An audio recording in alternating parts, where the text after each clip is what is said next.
So we're now 5 months into the Manchester United sale process, or is it a sale process, or is it a search for new investment? The Glazer family made it clear last November they were searching for strategic alternatives, which included possible sale, possible investment.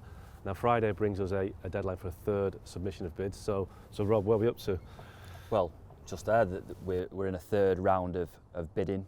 It's been an awful long time since the Glazers announced that they were looking for these strategic alternatives. I think United fans saw that statement that was put out in November during the World Cup and thought, this is great, United are going to be sold, we're going to have new owners, and it's just not really turned out like that.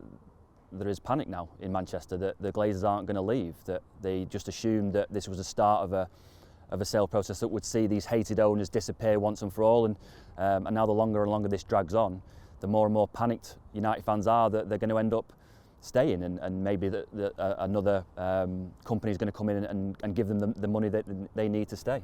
Now, we're stood in front of Old Trafford and we know that the ground looks fantastic at this stage, but inside it needs upgrading. The leaks roofing, they're looking at plans to redevelop the ground, potentially rebuild the ground.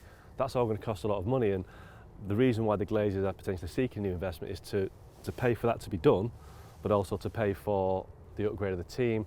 You know, the Glazers now are in debt to the tune of almost £1 billion in terms of what is attached to the club. So that's why the fans are so desperate for the Glazers to leave, because there's so much work to do, and secondary investment just means they stay and have to patch it up.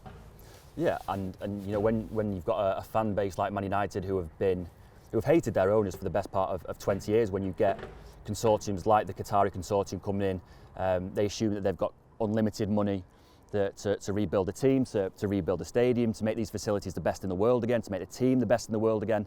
They look what's happened with Abu Dhabi owning Man City across the city, and the success that they've had.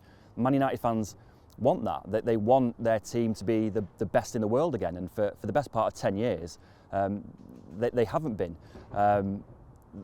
The problem they've got with the Glazers is that they just don't trust anything that the Glazers say anymore. That they've not really spoken to the fans all the way through their tenure, and even in November, when they put the statement out saying that they were looking at these alternatives, there was a little bit of scepticism about whether they would actually leave or not. When you get bidders coming in with these multi-billion-pound bids, it raises the prospect that that's going to happen. But the danger is that we're still stood here in 20 years talking about the Glazers, the United not really reaching their potential because the Glazers haven't owned them in the right way. And again, that's why United fans are panicked. And even now, there's a game on Sunday against Aston Villa, and Man United fans are planning a huge protest because they want the Glazers to know, again, that they're not wanted here.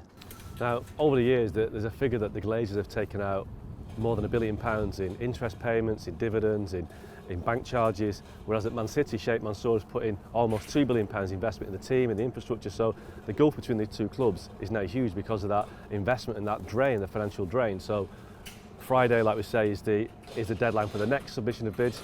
Do you think Friday's going to bring any kind of conclusion to it? I don't, to be honest, because we were told after the first round of bids, the second round of bids, that this process was nearing its conclusion, and it's not worked out like that. That we were told initially that the entire process could be wrapped up by the end of March. Obviously, we're already beyond that. After that, we were told that club staff had been told to expect clarity on the ownership situation by the end of the season. Well, you know, we're at the end of April now. The season's going to run until the end of May. You're talking about 5-6 weeks. It's almost impossible to see the situation being completed in the next 6 weeks. And the real thing that just in the short term, the United fans are really worried about is that there's a little bit of positivity now with Ten Hag, but they want to see the club take that next step. We've been in this position before where Jose has had good seasons and has wanted investment in the club to take the club to the next level. Well, if United go through the next transfer window without the money or without the kind of the clarity to recruit properly to do the next stage of Ten Hag's rebuild, then you could be in a situation at the start of next season where you're behind City again. You're behind the likes of Arsenal, Chelsea, Spurs, even Liverpool, and you're right back where you started. There really is this fear around Man United at the moment that this isn't going to have the conclusion that they want. So the situation is Friday, April 28th, another deadline, but don't expect anything to change too quickly at Manchester United. Thanks so much for watching ESPN on YouTube, and for more sports highlights and analysis, be sure to download the ESPN app, and for premium content and live streaming, subscribe to ESPN Plus.